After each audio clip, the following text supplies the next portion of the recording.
अस्सलाम वालेकुम दोस्तों, क्या हाल है? ठीक ठाक है? योग की सब खैर से होंगे। मैं हूं आपका दोस्त सलाउद्दीन शेख, आपके चैनल के साथ let's go with Salauddin Shaikh. अल्हम्दुलिल्लाह भाई, हमारा जो चैनल है वो ख़ासकर स्टूडेंट वीज़ा के हवाले से बहुत ही ज़्यादा सराहा जा रहा है और बहुत लोग हमें मोहब्बत भी भेजते हैं। बहुत से लोग हमें सवालात भी भेजते हैं, व्हाट्सएप के थ्रू भेजते हैं, कुछ कमेंट्स के थ्रू भेजते हैं। तो मेरी कोशिश होती है इन टाइम उनको जवाब दे दूं, क्योंकि मुझे पता होता है कि जब किसी की क्यूरी आ रही है या किसी ने मुझसे सवाल पूछा है तो इसका मतलब ये है कि उसने मुझे मोहब्बत दी है, उसने मुझे एतमाद किया है। तो मेरी कोशिश होती है कि मैं मोहब्बत का जवाब मोहब्बत से दूं, जितनी जल्दी हो सके उसके सवाल का जवाब दे दूं। चलें जी, आज के टॉपिक को पहले डिस्क्राइब कर देते हैं। आज का टॉपिक क्या है? आज का टॉपिक है F1 वीज़ा, जिसे हम स्टूडेंट वीज़ा भी कहते हैं, जो कि यूएसए का बहुत ही पॉपुलर वीज़ा है।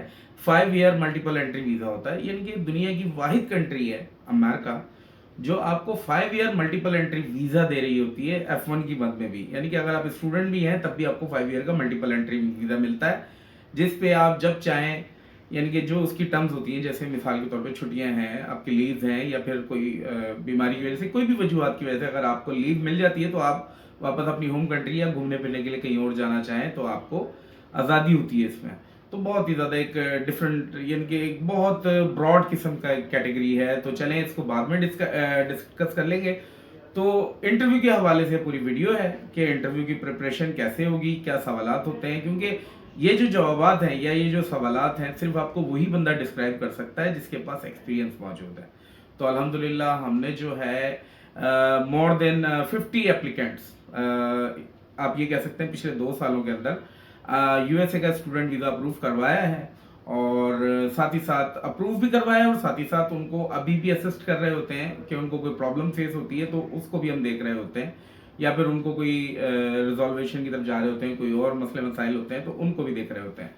तो चले जी, ये तो हो गई डिटेल। अब इसके ऊपर जो इसको कम्प्लीटली हम बताएंगे उससे पहले एक रिक्वेस्ट कर लेते हैं, अगर आप हमारे चैनल पे नए आए हैं और स्टूडेंट वीज़ा के मुतालिक या साथ ही साथ आप चाहते हैं कोई वीज़ा से मुतालिक कोई इन्फॉर्मेशन आप तक मिल जाए, अपडेट आ जाए, तो आप हमारे चैनल को सब्सक्राइब कर लें ताकि आपको इस तरह की जो वीडियोस हैं वो आपको बर वक्त मिल जाएं, क्योंकि एक चीज़ इन्फॉर्मेशन वक्त पे मिल जाए तो आपके काम आएगी और इसकी कोई पैसे भी नहीं लग रहे हैं, फ्री ऑफ कॉस्ट है। तो ये आप ही का फ़ायदा है। चले जी, और अगर इन्फॉर्मेशन आपको अच्छी लगती है तो लाइक कर लिया करें, और आपको लगता है कि अथेंटिक इन्फॉर्मेशन है टैली करने के बाद तो फिर दूसरों के साथ शेयर भी कर दें, ये सदका जारिया होता है। तो चले जी, वीडियो को बाकायदा आगाज़ करते हैं कि इंटरव्यू के हवाले से क्या प्रिपरेशन है, क्या सवालात होते हैं, और आपने इंटरव्यू में क्या करना है और क्या नहीं करना है। तो जी, सबसे पहले तो देखें, इंटरव्यू जो है वो कम्प्लीटली गेम है आपके कॉन्फिडेंस का। अब अगर आप में कॉन्फिडेंस है, अब जैसे मैं बात कर रहा हूँ, अगर आप इतनी सलाहियत रखते हैं कि मुझे जज कर सकेंगे मैं क्या बात कर रहा हूँ, तो फिर आपको महसूस होगा कि मैं क्या चीज़ सही कह रहा हूँ, क्या चीज़ मैं गलत कह रहा हूँ। तो उसके बाद आप इस चीज़ गेम को समझ पाएंगे। तो देखें जी, सबसे पहले जो वीज़ा ऑफिसर होता है उसके बारे में एक चीज़ ज़रा समझिएगा। उसको सबसे पहले जो चीज़ सिखाई जाती है, नो करना सिखाई जाती है। कोई भी स्टूडेंट आता है वो सबसे पहले कोशिश करता है, अपने आप को झूठ के लिबादा में लेकर आता है, और उसकी कोशिश होती है वीज़ा ऑफिसर को बेवकूफ़ बनाना, कैप पहनाना, और उसको किसी तरह अपनी आइडियाज़ में फंसाना कि जी मैं तो एक ओरिजिनल एप्लीकेंट हूँ और मुझे वीज़ा मिल जाए। लेकिन वीज़ा ऑफिसर, इवन कि आप जेन्युइन स्टूडेंट होंगे, उसकी पहली ख्वाहिश होगी कि आपको रिजेक्ट कर दे, यानी कि पहली ख्वाहिश उसको सिखाया जाता है। तो सबसे पहले, अच्छा वो कैसे सिखाया जाता है, उनको बाकायदा तौर पे इस चीज़ की ट्रेनिंग दी जाती है। चेहरे के एहसास, बॉडी लैंग्वेज, आपके कपड़े, आपका पहनावा, आपका चलने का स्टाइल, आपका बात करने का स्टाइल, इस बात को डिफाइन कर रहा होता है कि जी ये सच बोल रहा है, झूठ बोल रहा है। सबसे पहले वो आई कांटेक्ट के जरिए आपका अंदाज़ा लगाते हैं। वो आई कांटेक्ट करते हैं, उससे अब उनको अंदाज़ा होता है कि जी चेहरे के एहसास होते हैं, उसको वो बारीक बीनी से चेक कर रहे होते हैं, यानी कि बिल्कुल डीपली आपको एज्यूम कर रहे होते हैं आपके चेहरे के एहसास को, कि आपकी चिन किस तरह से मूव हो रही है, आपकी आंखों की पुतलियां सुकड़ कब रही हैं, फैल कब रही हैं, या किस तरीके से आप बात कर रहे हैं, क्या आपकी फीलिंग्स आपकी स्टेटमेंट के साथ मैच कर रही हैं या नहीं कर रही हैं। अगर ये चीज़ें मैच कर रही हैं तो फिर उनको लगता है हाँ जी ये सच है, और अगर नहीं कर रही होती तो उनको झूठ लगता है। आपने अक्सर मूवीज में भी देखा होगा, मेटल डिटेक्टर्स का यूज किया जा रहा होता है। मेटल डिटेक्टर्स जो हैं वो भी मेड बाय ह्यूमंस होते हैं, जाहिर बात है इंसान ने बनाए हैं। आर्टिफिशियल इंटेलिजेंस भी उसमें यूज हो रही होती है, जिसमें बताया जाता है कि वो आपके एहसास को जज करके बता रहा होता है कि जी ये सच बोल रहा है या झूठ बोल रहा है। तो इसी तरह वीज़ा ऑफिसर जो होते हैं उनको ट्रेन किया जाता है, उनको बताया जाता है, ट्रेन किया जाता है कि जब ऐसा होगा तो वो झूठ बोल रहा है, जब ऐसा होगा तो वो सच बोल रहा है। तो आपने सबसे पहले, अगर अव्वल तो मैं झूठ को प्रमोट नहीं करता, लेकिन अगर आप अपने आप को हाइड कर रहे हैं, चीज़ों को छुपा रहे हैं, तो भाई जब आप कुछ बताएं वीज़ा ऑफिसर को तो पहले खुद यकीन करें, फिर सामने वाले को आप यकीन दिलाने की कोशिश करें, तब वो यकीन करेगा। तो चलें, ये चीज़ हो गई क्लियर। तो उनके 3 बेसिक सवालात होते हैं, वो सवालात मैं आपको बता सकता हूँ, उसके जवाबात का तरीकाकार मैं आपको बता दूंगा, लेकिन जवाब देना आपने अपने अल्फाज में। तो पहला सवाल उनका होता है वाई यू यूएसए, कि आप अमेरिका क्यों जा रहे हैं। ठीक है, अब इसका पर्पज आप सिंपल कहेंगे कि जी मैं तो F1 वीज़ा, स्टूडेंट वीज़ा पे जा रहा हूँ। तो ये तो उनको भी पता है, आपने F1 वीज़ा अप्लाई किया, लेकिन वो जानना चाहते हैं आपका मकसद क्या है इसके पीछे, आपका एम क्या है, टारगेट क्या है आपका। जैसे मैं मिसाल के तौर पे अगर किसी यूनिवर्सिटी में जा रहा हूँ, किसी प्रोग्राम में जा रहा हूँ, तो मेरा जाने के पीछे मकसद होगा कि जी मैं इंजीनियर बनने जा रहा हूँ, मैं साइबर सिक्योरिटी पढ़ने के लिए जा रहा हूँ, या मैं आईटी प्रोग्राम पढ़ने के लिए जा रहा हूँ, या मैं ग्राफिक डिज़ाइनिंग पढ़ने के लिए जा रहा हूँ। क्योंकि मेरा हमेशा से मकसद ये रहा है, यानी अपने आप को डिस्क्राइब आपने करना है, अपने मकसद को उसके जाने के साथ जोड़ना है, और आपने इंटेंशन बतानी है कि मैं ऐसे मुंह उठा के नहीं जा रहा हूँ, इस यूनिवर्सिटी के बारे में जानता हूँ। आपने अपने प्रोग्राम को डिस्क्राइब करना है, और कोशिश करनी है आपका इंटरव्यू शॉर्ट हो, आपने अपनी कम अल्फाज में अपनी बातों को खोल के बताना है।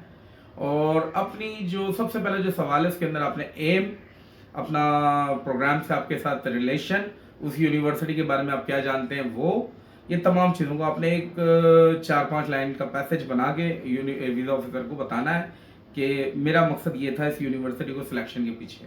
आपने किसी एजेंट का नाम नहीं लेना, अगर मेरी मदद के जरिए आप जा रहे हैं तो मेरा नाम भी नहीं लेना है, क्योंकि वो चाहते हैं कि डायरेक्टली स्टूडेंट जो है वो खुद यूनिवर्सिटी को सिलेक्ट करे, और हमारा काम होता है कि सिर्फ और सिर्फ आपकी एप्लीकेशन को आसान करना, कि ना आपको DS 160 में टाइम लगना होता है, ना आपको इंटरव्यू प्रिपरेशन के हवाले से टाइम लगना होता है, ना ही आपको एडमिशन के हवाले से कोई प्रोग्राम लगना होता है, यानी टाइम लगना होता है। तो तमाम में आपको आसानियाँ मिल जाती हैं, लेकिन वो ये नहीं चाहते कि आपको आसानियाँ मिलें, आपको डिफ़िकल्टीज मिलें।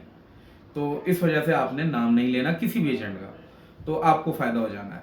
तो एक ये चीज़ हो गई। दूसरा सवाल आपसे पूछा जाता है कि यही यूनिवर्सिटी क्यों, या फिर यूएसए ही क्यों, कोई और क्यों नहीं, या फिर कितनी यूनिवर्सिटीज आपने अप्लाई की हैं। देखिए, ये सवाल दो तीन तरह से घुमा फिरा के पूछा जाता है कि आपने कितनी यूनिवर्सिटीज अप्लाई की हैं, या फिर आपसे पूछा जा रहा होता है साइबर सिक्योरिटी क्यों, या आपसे पूछा जा रहा होता है कोई और यूनिवर्सिटी क्यों नहीं। तो इन तब का पीछे एक ही चीज़ होती है कि आपने बताना होता है कि मैंने सिंगल यूनिवर्सिटी को अप्लाई नहीं किया, कई यूनिवर्सिटीज़ को अप्लाई किया है, या फिर ये सिंगल को अगर किया है तो उसके पीछे का मकसद क्या है। तो एक खास इंटेंशन आपने बतानी होती है, डिस्क्राइब करके उसको बताना होता है। तो ये मकसद में भी आपने पूरा का पूरा एक पैसेज ही बनाना होता है 4-5 लाइन्स का, और वो बता देना होता है, लेकिन नॉन स्क्रिप्टेड। अगर वीज़ा ऑफिसर को ये फील हो गया कि आप स्क्रिप्टेड बता रहे हो, तो वो आपको जज कर लेगा और वीज़ा आपका रिफ्यूज़ कर देगा। आपने नॉन स्क्रिप्टेड करना है, 2-3 पॉइंट्स अपने जहन में रखने हैं, उनके ऊपर आपने बात करनी है, तो आपका वीज़ा ग्रांट हो जाएगा, अगर आपने उसी तरीके से इसको जज कर लिया जैसे मैं कह रहा हूँ। तीसरा और सबसे मेन सवाल हो जाता है, जो कि 20% आपको कह देंगे वीज़ा इस पर डिपेंड करता है कि हुज़ योर स्पॉन्सर। अगर आपके स्पॉन्सर आपके फादर हैं और वो आपसे पूछता, तो आपने सिर्फ उनको ये नहीं बताना कि मेरे फादर हैं, आपने उनके फादर के बारे में डिटेल्स देनी है कि फादर करते क्या हैं, क्या उनकी मंथली इनकम है, क्या ईयरली इनकम है, पाकिस्तानी रुपीज़ में बतानी है, इंडिया से तो इंडियन रुपीज़ में बतानी है। तो आपने इसको डिटेल करके बताना है, और फिर आपने ये भी बताना है कि वो किस तरीके से आपको सपोर्ट करेंगे। जैसे मिसाल के तौर पे अगर किसी की रेंटल इनकम आती है, तो वो ये कह सकते हैं कि जी मेरे फादर की इतनी मंथली रेंटल इनकम आती है, तो वो इसके ज़रिए मुझे student while I will be the student in the United States of America, so he will going to supports me in that means. तो आप उनको क्लियरिफाई कर रहे होते हो कि इस तरीके से वो आपको सपोर्ट करेंगे। तो ये सब चीज़ें अगर आपने कर ली, तो आपको डेफिनेटली वीज़ा मिलना ही मिलना होता है। तो ये चीज़ें आपने अपने ध्यान में रखनी है, ये आपको बड़ी काम आने वाली हैं। आपको इंशाल्लाह आप भाई को दुआ देंगे कि आपको वो चीज़ें मैं बता रहा हूँ जो एक्सपीरियंस पर्सन ही आपको बता सकता है। तो वीडियो भाई बड़ी डिटेल है, अगर मैं इस टॉपिक पे 1000 वीडियोस भी बना दूं तो मुझे लगता है कम है, क्योंकि बहुत ही डीप यानी कि सब्जेक्ट है। तो आई होप कि आपको वीडियो पसंद भी आई होगी, समझ भी आई होगी। कुछ पूछना चाहते हैं व्हाट्सएप पर रब्ता करें, कमेंट सेक्शन आपके लिए हाजिर है, कमेंट करें। इसके अलावा अगर फेसबुक पे भी अगर आते हैं तो हमारी वीडियोस आपको फेसबुक पे भी मिल जाएंगी, वहाँ पे भी आप कमेंट सेक्शन में आके पता कर सकते हैं। चलें जी, इंशाल्लाह नेक्स्ट वीडियो में मिलेंगे, तब तक के लिए अल्लाह हाफ़िज़।